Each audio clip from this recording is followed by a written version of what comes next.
Pallava bridge असेल त्याचं काम जे आहे ते अंतिम टप्प्यामध्ये आहे. ते त्या 2-3 महिन्यांमध्ये जे काम हे पूर्ण होईल. रेल्वेची परवानगी तिथे ब्लॉकसाठी पाहिजे, जेणेकरून गर्डर लॉन्चिंग जो आहे तो त्या ठिकाणी होईल. मग तो झाल्यानंतर दोन्ही पलावा पूल जे आहेत ते फंक्शनल होतील. मोठ्या प्रमाणामध्ये ट्रॅफिकचा प्रॉब्लेम जो आहे तो सुटेल. त्याचबरोबर कल्याण-शील रोडवरची मेट्रो 12 याचं काम देखील मोठ्या गतीने सुरू आहे. आपण पाहत आहे आत्ताच्याच ऑथॉरिटी मीटिंगमध्ये MMRDAच्या त्याच्यावरती मापे ते रांजनोली असा access control double decker flyover त्याला मंजुरी देण्यात आली. त्यानंतर तिसरा पथरी पूल त्याचा देखील कामाची पाहणी झाली. तो देखील लवकर पुढच्या 2-3 महिन्यांमध्ये त्याचं काम संपेल.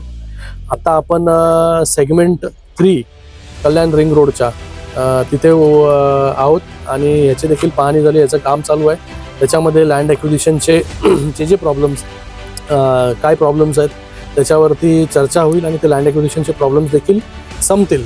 तर सेगमेंट 2चं जेव्हा काम पूर्ण होईल काटईपासून ते टिटवाळ्यापर्यंत विना अडथळा जो आहे लोकांना प्रवास जो आहे हा करू शकतील. हे सगळे ऑल्टरनेट मोड ऑफ ट्रान्सपोर्ट जेव्हा पूर्ण होतील तेव्हा मोठ्या प्रमाणामध्ये लोक गाडीनी आणि त्याचबरोबर मेट्रोनी प्रवास जो आहे तो त्या ठिकाणी करतील.